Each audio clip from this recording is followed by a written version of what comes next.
Siddhapradayate Vancha Kalpatarubhyascha Kripa Sindhubhya Eva Cha Patitanam Pavanebhyo Vaishnavebhyo Namo Namah. Namo Vishnupadaya Krishna Preshthaya Bodhale Srimate Bhaktivedanta Swamini Iti Namine Namaste Saraswati Deve Gauravani Pracharine Nirvishesha Shunyavadi Paschyata Deshatharine. Jai Shri Krishna Chaitanya Prabhu Nityananda Shri Advaita Gadadhara Shivasadi Gaurabhakta. Hare Krishna, Krishna Krishna, Hare Hare, Hare Ram, Ram Ram. Mukam Karoti Vachalam Vandam Dayadegaram Yatrapatamaham Vande Shri Gurum Dinatarinam Paramanandamadavam Shri Chaitanya Ishwaram. Hare Krishna. So welcome back to our Gita Sandesh program. Before we begin the last section of the Bhagavad Gita, which is from chapter 13 through the end, chapter 18, just take a quick view of chapter 12. Chapter 12 has only 20 shlokas.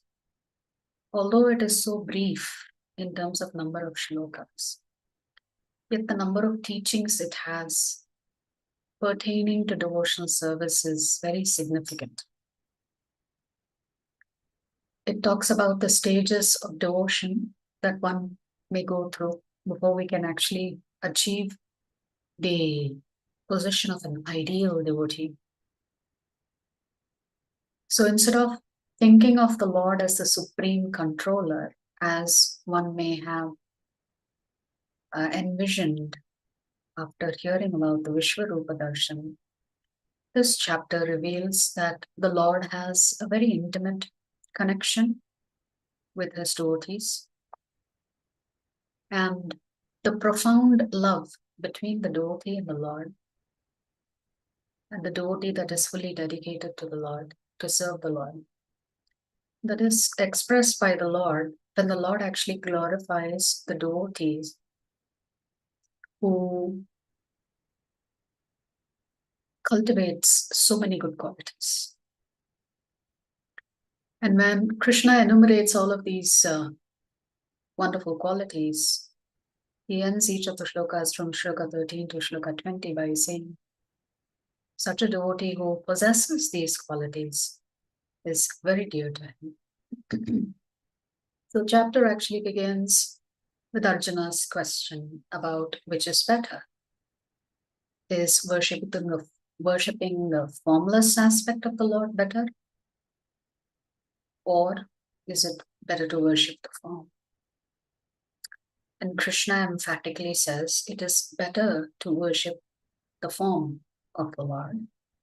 Because when you worship the form of the Lord, you're actually connected to him through the process of Bhakti Yoga.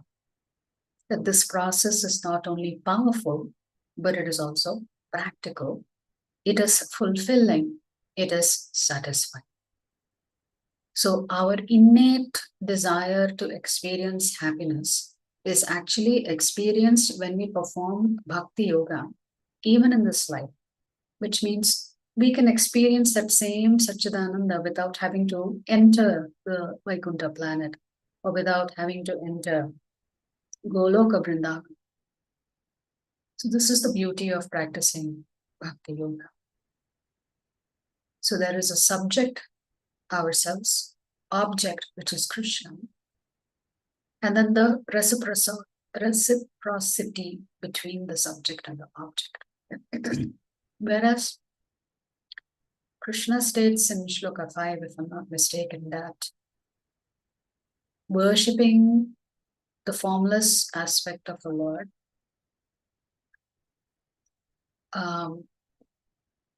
it can yield results, but it deprives that individual soul of true happiness. Because the soul has simply merged into the superconsciousness. If that at all is a goal for the impersonalist, and then there is nothing for them to do. So they experience peace, and there is no anxiety in such a kind of liberation. And Krishna says it's difficult and troublesome. Difficult because you have to use your own inner strength to make progress.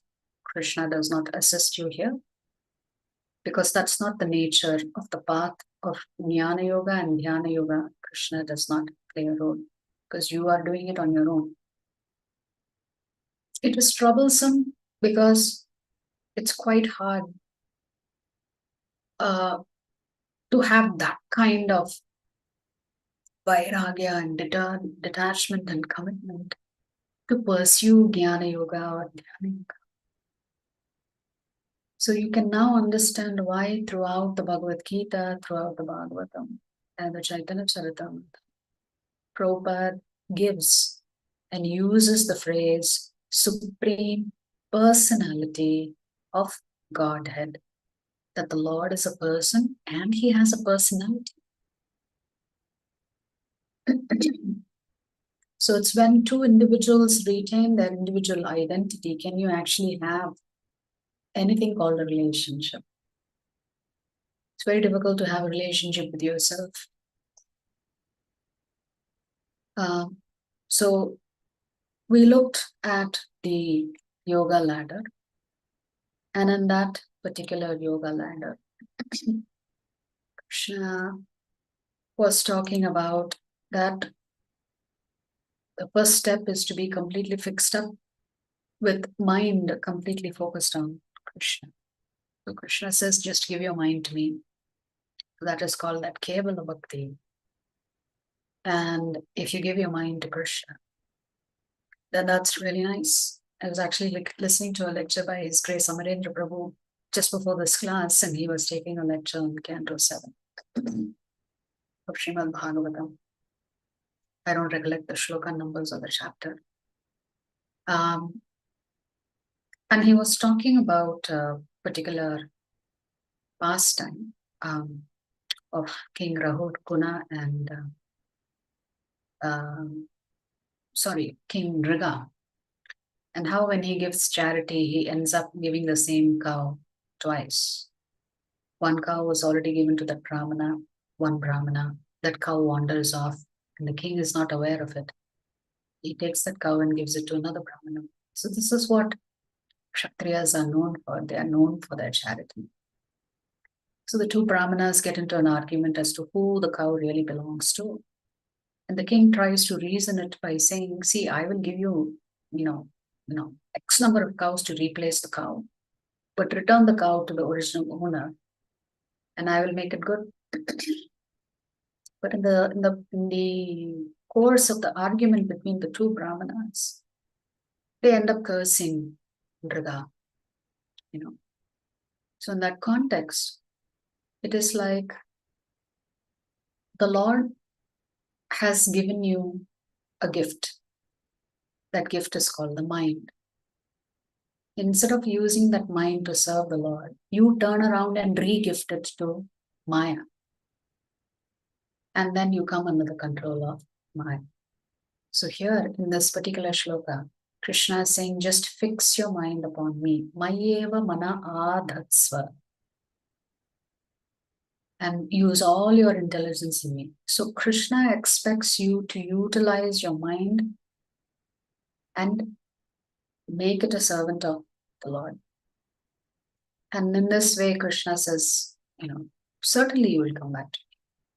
And in the next shloka, Krishna is saying, well, if you cannot do Kevala Bhakti, which is bhakti not contaminated with any other desire other than to please Krishna, then you can practice what is called sadhana bhakti. In sadhana bhakti, you have to follow rules and regulations. And Krishna says over a period of time, as you follow these rules and regulations, you will actually develop a desire, a deep desire to go back and serve Krishna. So sadhana bhakti includes things like waking up early in the morning, chanting rounds, observing Ekadasi fast, offering bhoga to the Lord, offering flowers, offering tulsi leaves, doing tulsi puja, listening to Bhagavad Gita, Bhagavatam classes. And certainly Krishna says you will come back to him. Well, if you cannot do either of that, then you can do karma yoga, which is, Whatever results you get, you use it in doing charitable work. And then Krishna says you will achieve perfection by doing this kind of charitable work. Then if you can't do that, Krishna says then become completely detached from the results of all your work and work only for me, which is the Nishkama Karma Yoga. So in this way, Krishna is coming from the highest rung of the ladder down to lower, lower, lower. So Prema Bhakti means you are always in blissful state. There's no rebirth for you. And this kind of devotion does not fit into the category of being regulated. Such Prema Bhakti is very spontaneous. Whereas sadhana bhakti is not spontaneous, it has to be regulated. There are a lot of do's and don'ts in sadhana bhakti. Of course, if you do punya karma, you become qualified to practice sadhana bhakti in your next life. Just like if you do sadhana bhakti in this life, in your next life, you've qualified yourself to experience full love for the Lord. So Krishna talks about many, many qualities that his devotees have. We just looked at a couple of shlokas. So in the end, Krishna says that whoever is pursuing this imperishable path, Krishna is using the word imperishable. So whatever devotion you do to Krishna will never be destroyed or damaged or reduced in potency. And Krishna says, if you have faith in me and you've actually made me the goal of your life, then Krishna is taking ownership of you. He's saying you are very, very dear to me. So essentially from shlokas 13 to 20, Krishna is talking about the disposition of a devotee. What is their attitude towards themselves? They have no pride. They have no attachment to anything. What about their dealings with others? They are non-envious and they're friendly to all, which means they don't have any enemies. What is the vision of such devotees? They're completely self-satisfied, they're equipoised, and they're always positive. What about their relationship with the Lord? It is faithful and they are fully absorbed in that relationship. So in this way, Krishna is glorifying the disposition of the devotees. And to the theme question that we posed yesterday, is Krishna asking us to make a large to-do list of all the things we have to do? Or he's asking us to make a to-be list, which is who we should be, because that is the qualities that Krishna is glorifying from shlokas 13 to 20. If we cultivate those qualities, Krishna says you will become spiritually powerful. So it is not what we do, but who we are that makes us spiritually advanced. And when we have cultivated these qualities, then spirituality actually becomes very rewarding. So the single word summary for yesterday's chapter was manual. And within that, I think we put the parenthesis as KPI. So essentially, Krishna is saying, if you want to come back to me, yes, if you want to come back to me, then these are the qualities you have to cultivate. So these qualities that Krishna is talking about at the end of chapter 12 is the Krishna Prema indicator. So essentially, Krishna is saying those who love me, they demonstrate these qualities in them. I hope many of you have actually seen the qualities that Krishna talks about from shlokas 13 all the way to shloka 20. Because then you can get a clear understanding of what Krishna is expecting in terms of qualities. Okay? So that brings us to chapter 13, which starts the Jnana Yoga section of the Bhagavad Gita. So this chapter also begins with questions by Arjuna. He is asking Krishna to define 6 terms: Jnana, Gyeya, Kshetra, Kshetrajna, and Prakriti and Purusha. How is wisdom actually obtained? Vijnana. Krishna will talk about that. So some of these topics may seem repetitive because Krishna has already covered some of it in the first section, but he's going to expand on these topics far more than what he did in the second chapter of the Bhagavad Gita. So we'll come back to the topic of the soul and the super soul. We've already learned about the three doers. Let us see what is Krishna going to say that's any different. And then Vijnana, which is realized wisdom. So Jnana is knowledge. Vijnana is experiential knowledge. You normally say experience is what actually makes you understand how life operates. So here Arjuna is asking 6 questions. Arjuna uvacha prakritim purusham chaiva kshetram kshetrajnam evacha etad veditavicchami jnanam jneyam cha keshava. Arjuna said, "Oh my dear Krishna, I wish to know about Prakriti, nature, Purusha, the enjoyer, and the field and the knower of the field, and of knowledge and the object of knowledge." So this chapter is very technical because there are technical terms being used and we have to figure out what these technical terms actually mean. So Prakriti is nature, Purusha is the enjoyer, Kshetra is the field, Kshetrajna is the knower of the field, Jnana is knowledge, and the knower of knowledge is Vijnana.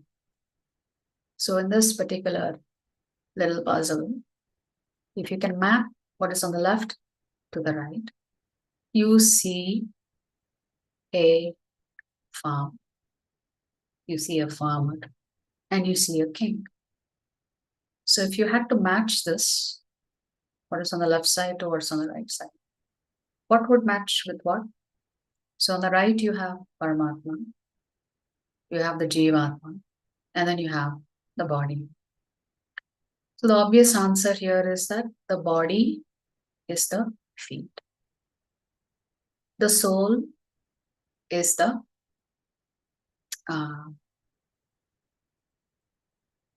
farmer, and the king is Paramatma. So the farmer has a choice. He can grow whatever crops he wants. Cash-rich crops or crops that don't produce that much profit for him. So it's up to the farmer to make that decision. So similarly, we have received this precious body of human form.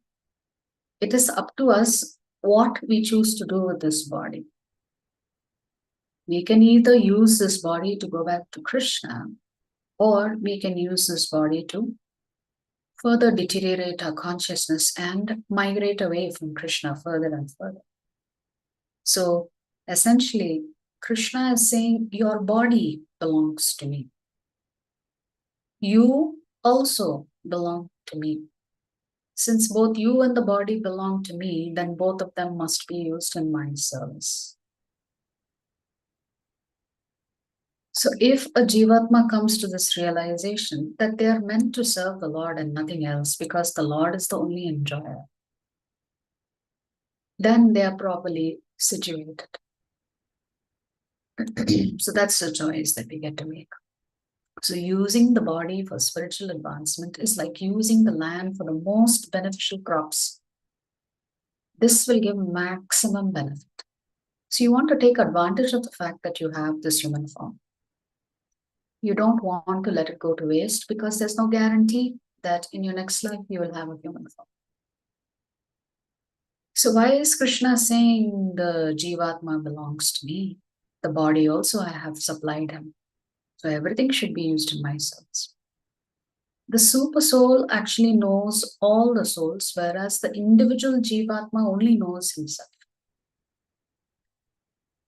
Similarly, the super soul is the supreme owner and controller, whereas the Jivatma is just a secondary owner and controller. In the sense, the body has been given to you by the Lord. You didn't create your body.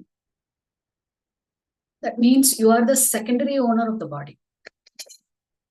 Krishna's preference is that you use the body in his service. But then he gives us the freedom to make that choice.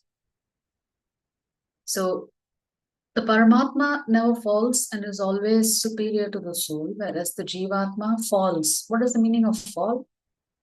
Spiritually falling, which is your consciousness level keeps deteriorating if you don't focus on the object, which is Krishna himself. And therefore the Jivatma is inferior as long as he is in contact with matter. And the Jivatma is in his right position as long as he is in contact with Krishna. So if you're in contact with Krishna, you will experience bliss. If you're not, then you're going to experience a lot of turmoil, not just in this life, but also in your future birth. So wisdom, remember, Arjuna has asked 6 questions. Krishna very quickly answers Kshetra and Kshetrajna, and Prakriti and Purusha. So the rest of the chapter, Krishna will focus on Jnana and Vijnana. And how does Krishna define what is Vijnana? It is understanding that the body is separate from the soul, and the soul is meant to serve Paramatma. The body will always be left behind. The body is simply a vehicle for you to go back to Krishna. Especially the human body is a perfect vehicle for you to go back to Krishna. See, oftentimes when something is wrong with your body, you really don't know what is going wrong. Because you're not an expert, because the body itself is so complicated as a machine. So whether your food is digesting properly, whether it is providing the nutrition to all the body parts, some of the food is absorbed, then the rest of the food is rejected. It is all transported through the blood. And the brain is all made of such fine tissues. There is so much we do not know of how the body is functioning, in the sense that you don't have to have knowledge how your kidney is functioning, how your heart is functioning, how your liver is functioning. Everything happens automatically without your knowledge.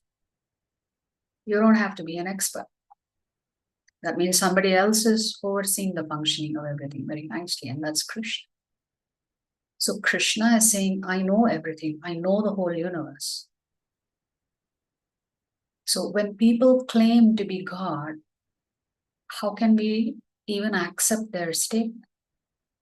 Because they can't say what another human being is going through, what kind of pains and pleasures the other Jivatma is experiencing. So this vehicle, this body that we have, is on lease to us. We're not going to get it every single time. So since we know we have this human body, then this yantra or this vehicle must be put to good use. But the most important thing is Paramatma owns both the Jivatma and the Deha, the body. Both are owned by the Lord, because everything has come from the Lord. So now the rest of the chapter is going to focus on wisdom and then come back to the topic of devotional service. So how is wisdom obtained? Krishna is saying, Ananya Yogena, uninterrupted and unadulterated bhakti. That is the qualification to get the revelations that are provided to you by the spiritual master. So the essential qualification, so Krishna is categorizing this. The most important qualification is uninterrupted, unadulterated bhakti must be performed. But to get this bhakti, you have to accept a bona fide spiritual master. And again, Krishna is coming to the qualities that he has already talked about in chapter 12, but specifically the qualities that are important for devotees is humility, amanitvam, ahimsa, non-violence, atma vinigraha, self-control. These are the things that Krishna is focused on, and specifically it is important for devotee life. So There is a wonderful prayer by Prahlad as he is addressing Lord Narasimhadev. Nobody else wants to even go near Narasimhadev, and even though all the other devatas are there, they push Prahlad in the front because they know that Prahlad is very dear to the Lord, and the Lord does not seem to be in a very good mood. He is angry. He's just killed Hiranyakashipu. There's blood everywhere. There was quite a bit of violence.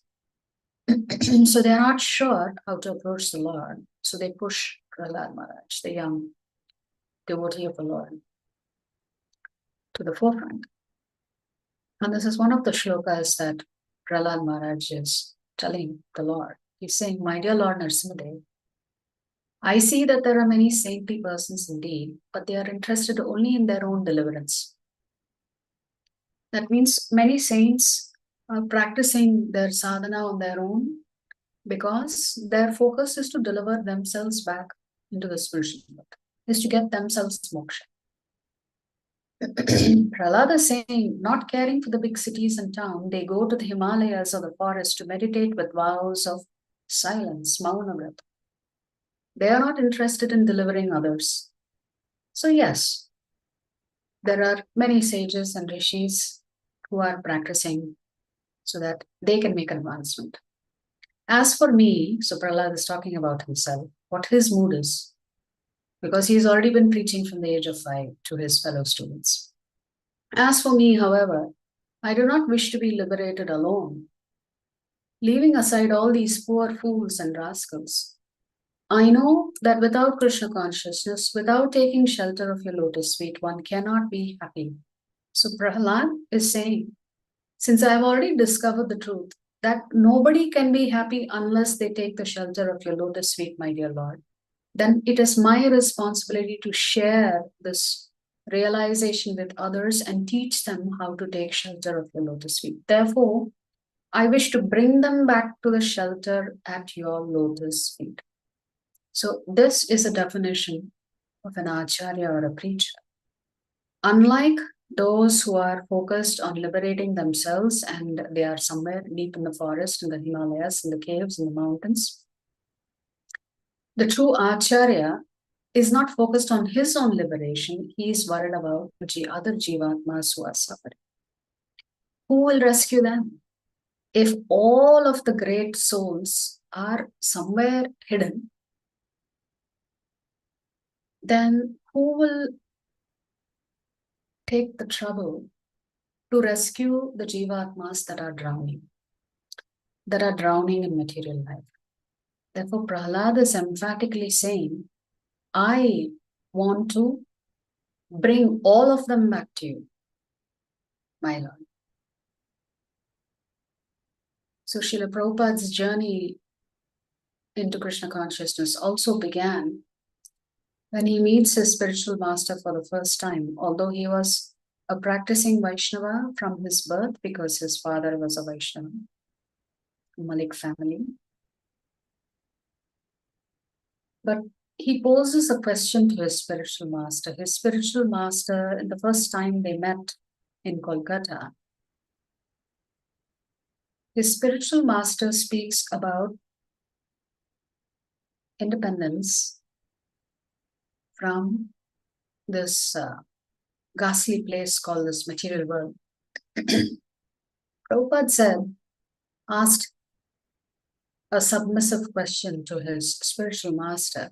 And the question was, why are you talking about bhakti when we don't even have freedom? Because when Prabhupada met his spiritual master, the British were ruling India. So India did not have freedom. We were being dominated by the British. We were being told what to do, how to dress, everything. So he was asking a very pertinent question. If everybody in India is focused, at that time Mahatma Gandhi was there, focusing on the non-violent movement to get the British out, non-cooperation movement. So Prabhupada was very much into nationalism and fighting for the country before he actually becomes a full-fledged devotee. Although he's a pure devotee from birth, Still, at that time, one of the pastimes is that he was focused on getting India liberated. He wanted to help the country get liberated. To which his spiritual master says, "Why are you worried about the British? What liberation are you talking about? Even if you are free from the British rule, you are still not free from the rule of Maya Devi. So what's the point of getting independence from the British when the real independence that you need is to get out from the clutches of Maya Devi? Because this body will go, but the soul is the one that is trapped. The soul is the one that is become a slave to Maya Devi." That really opened Prabhupada's eyes, and he thought, yes, this gentleman is my guru, because he's opened my eyes to the fundamental truth. You can be under this rule, under that rule, but ultimately we are all trapped here. It is just the rulers will keep changing, the politicians will keep changing, the leaders will keep changing, but we will still be trapped. So his spiritual master was saying, instead of fighting for a cause that is temporary, why not fight for the eternal cause of liberating the Jivatmas back to the Lord, to get out of this chain? So this is how Prabhupada came to the realization that the ultimate goal of life is to go back to Krishna. And to learn this, one needs to accept a bona fide spiritual master, and we have to approach that spiritual master with a great deal of humility. And then success is guaranteed. So real independence is to be completely dependent on Krishna, which doesn't make sense. How can you have your independence when you're dependent on Krishna? Because that's where you experience Satchidananda. And this is how you learn step by step from bona fide spiritual master about who is God, who are you, what's your role, what's the necessity of this body, why are you suffering, etc.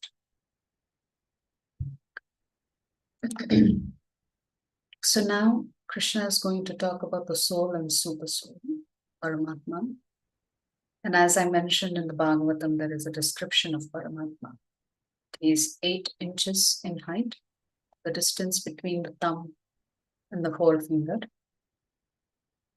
And he is residing in the vicinity of your heart. So Krishna is talking about what is knowledge.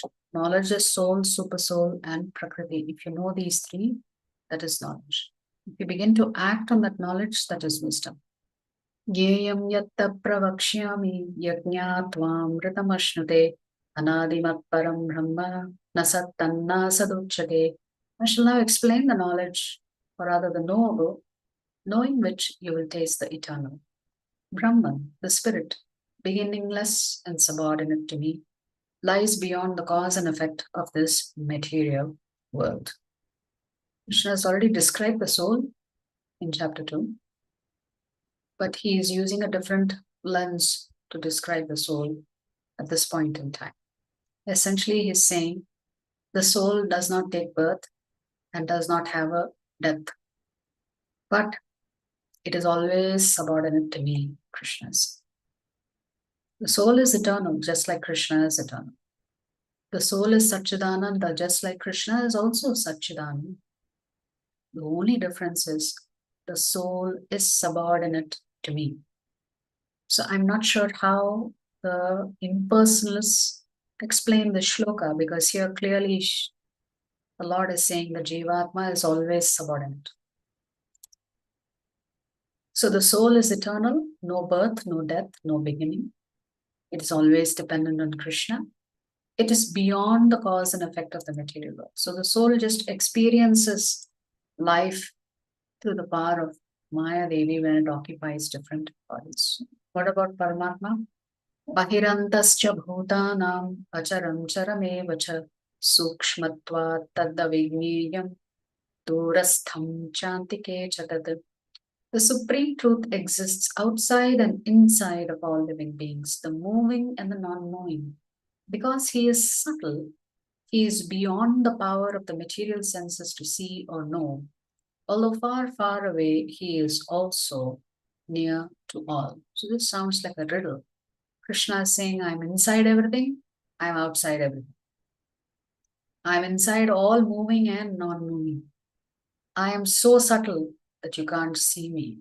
You certainly can't see me with your eyes or any of your other senses. Although I'm really far away, but I am also near to all.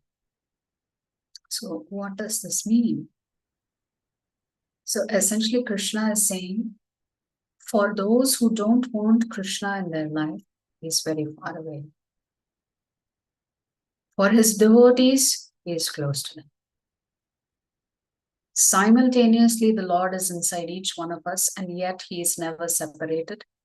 He exists as one in the spiritual world. So, this is Paramatma. What are the characteristics of Paramatma? All pervading. Inside and outside of all Jivanas. So he's called Hrishikesha. He's the origin of all senses, but he himself has no material sense. The Lord's senses are all completely spiritual. Therefore, he is superior. He is the origin of the senses of the souls. Therefore, the Lord has no defects because he is perfect, and he is seated in everyone's heart. Here Krishna is saying, Iti kshetram tatagyanam gyeyam choktam samasadaha madbhakta eta vijnana madbhavayopapadyate. Thus the field of activities, the body, knowledge, and the knowable have been summarily described by me. Only my devotees can understand this thoroughly and thus attain to my nature. So all of this is in response to the questions Arjuna asked about 6 terms, Jnana, Gyeya, or Jnana or Vijnana, Kshetra, Kshetrajna, Prakriti and Purusha. Yes.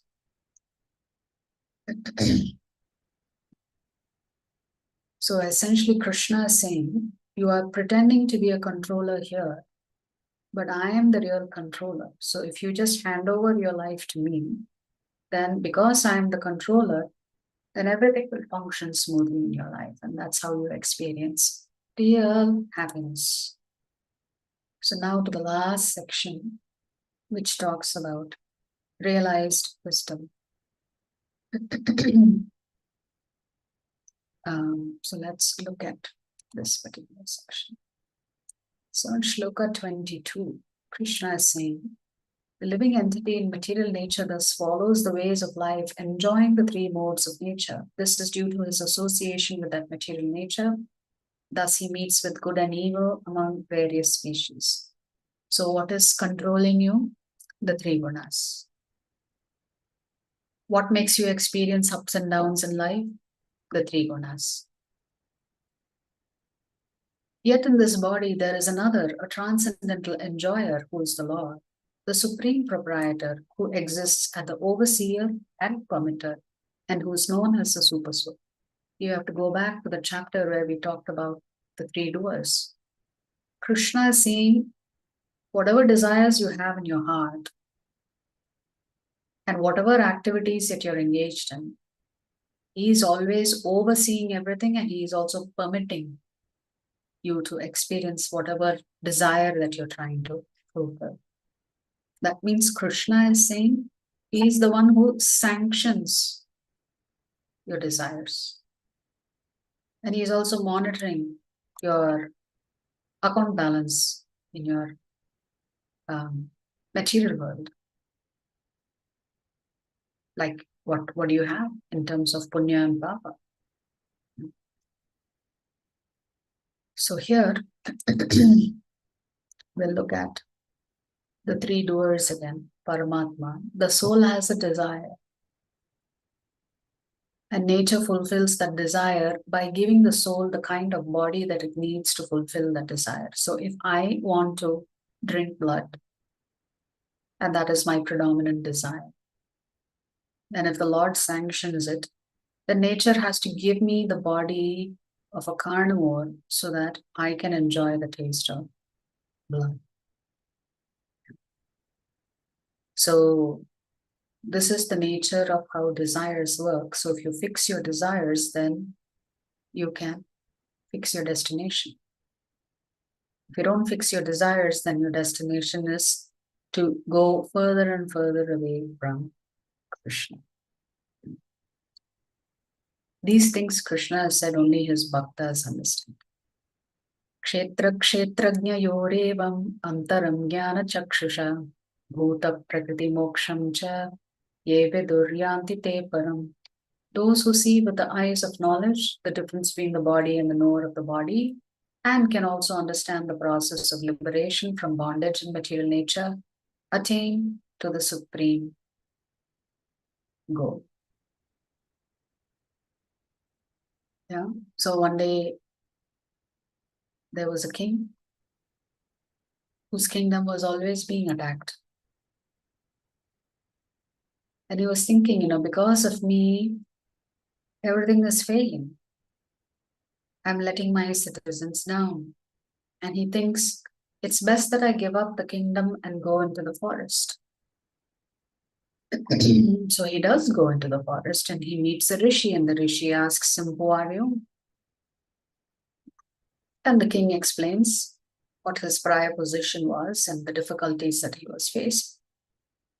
And the rishi simply tells the kingdom, "You go back and rule over the kingdom, but I will take ownership of the kingdom." So essentially, you are on work for hire. Assume the kingdom is mine and you are simply trying to maintain, operate, and take care of your citizens very nice.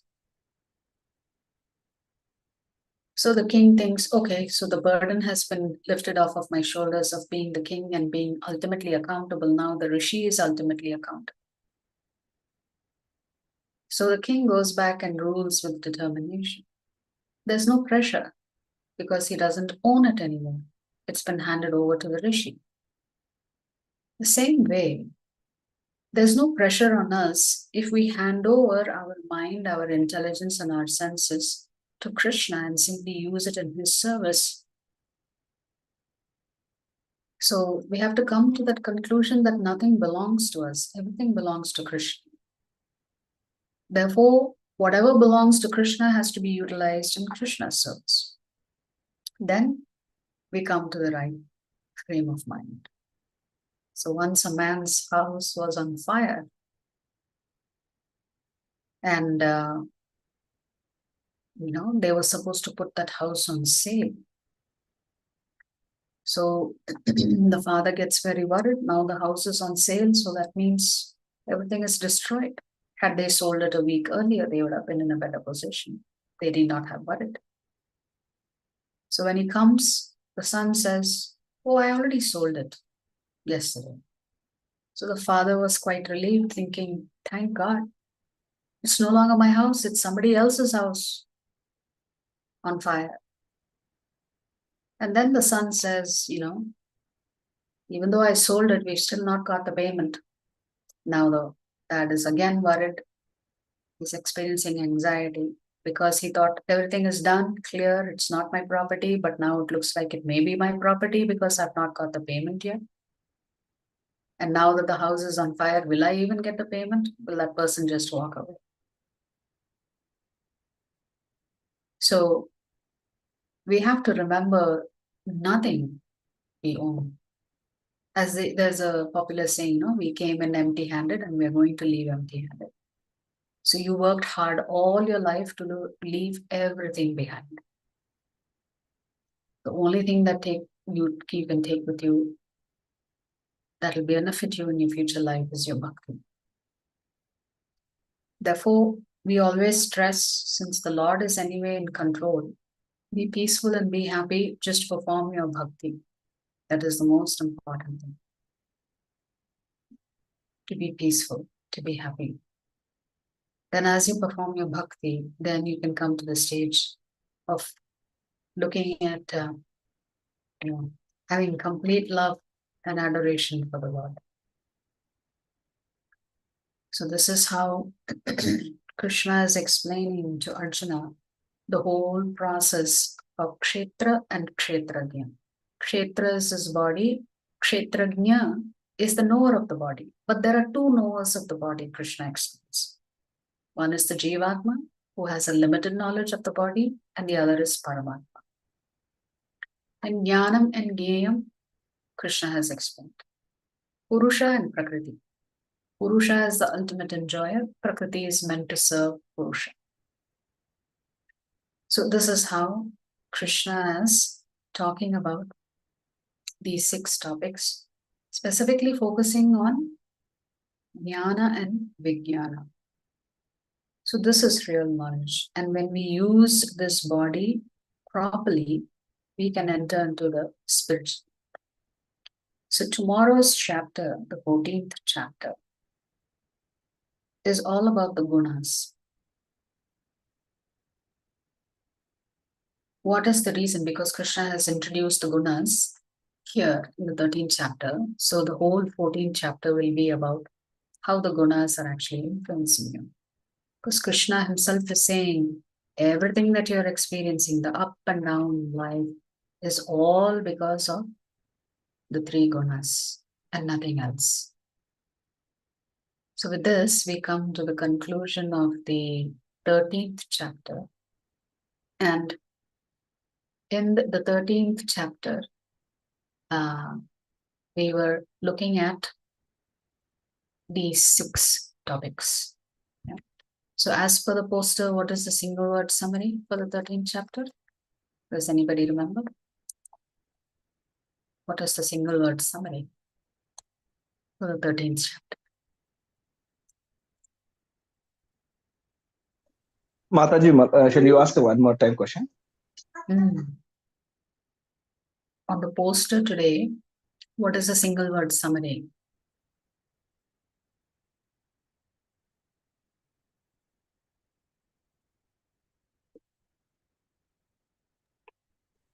Any multiple choice questions, Mataji? No, it's on the poster in the group. There's a poster I posted, no, for the 13th chapter. Surrender. Paramatma. Yes. Paramatma. Essentially, Krishna is saying, now that I have told you that you're trapped in this world, but if you are ready to listen to my instructions, then I, as your attorney, will defend your case and take you out of the clutches of Maya Devi. So in this sense, Paramatma or Krishna himself residing within you is directing you out of this jail. So hence Paramatma is a single word summary for today's chapter. So we'll stop here. If you have any questions or realizations or comments, happy to take them.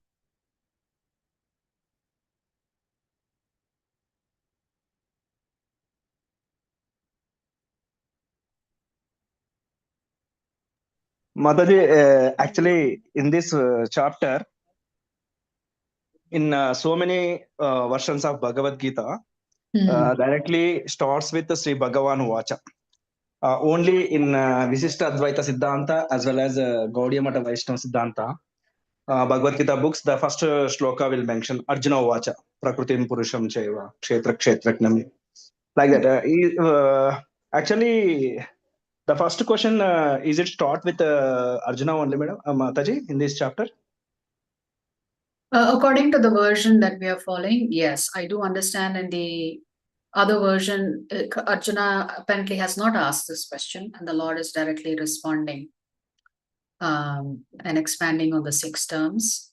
So I do understand that. But as far as I know, this is the version that ISKCON is using. So I'm assuming there is a reason for the differences in the different versions.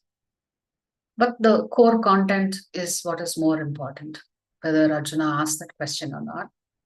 The topics are still the same. The six terms that Krishna is expanding on. Mataji, and second question is, in this chapter, Prakriti is mentioned. Prakriti is equal to Stri. Am I right, Mataji? That is Prakriti is feminine nature. Am I right, Mataji? Prakriti, the entire cosmos, anything that is the energy of the Lord is called Prakriti. Agree, but as per Prakritim Purusham Chaiva, some shloka, I am not sure. I read Prakriti is the feminine nature, Lord is the Purushaha, and Jiva is one concept. Can we is it true or not, Mataji? The Jiva is also Prakriti. Jiva also Prakriti. Yes. We are also energy of the Lord. We are not Purusha. So in that sense, male, female. Correct. Yeah. The Jiva is also separated energy of the Lord.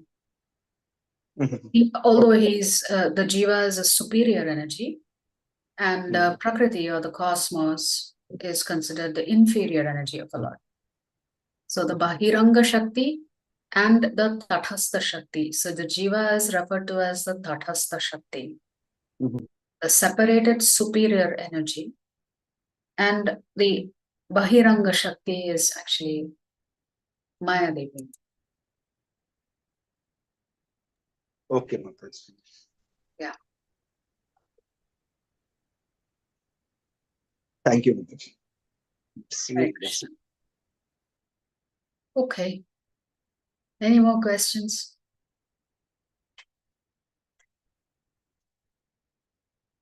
Sound good? So tomorrow. Actually, Mataji, this chapter is directly linked to 14 and 17th chapter. Am I right, Mataji? Yes. Because most of the points are covered in Trigunas, how it is influenced the person. Yes. So chapter 14 and chapter 17 talk about the Trigunas. But in chapter 17, it has to do with faith, worship, charity, yeah,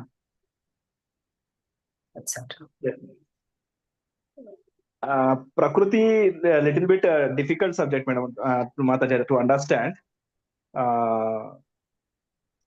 Actually, before attending these classes, my dimension is completely different. After explaining you only, I little bit got some idea.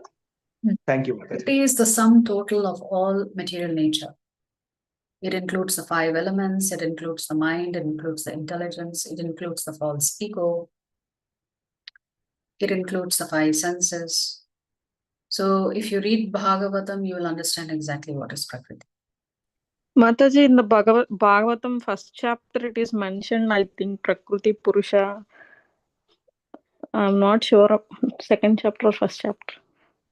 No, in the cantos that talk about Sarga and Visarga, the Lord's creation of the Mahatattva and Pradhana, and which is then used by Brahmaji to do the secondary creation or Visarga.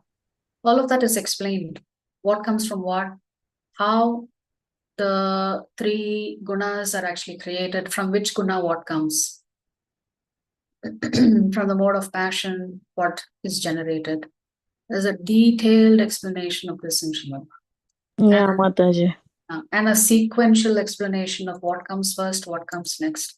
Little complicated to understand, but if you ever hear Gauranga Darshan Prabhu or purchase his book, then he puts everything in a very neat little table and diagram that makes it very easy for you to understand. Mataji, can you tell the name of the Prabhu again? Gauranga Das. No, I'll just show you the book, since I'm studying Bhakti Vaibhav now. So his name is Gauranga Darshan Prabhu. He has come out with these books on Bhagavad Gita and Bhagavatam. So this is called Bhagavata Subhodhini. Okay. So it's a summary view of all the chapters. So it is the only one book, Mataji, or? Oh no.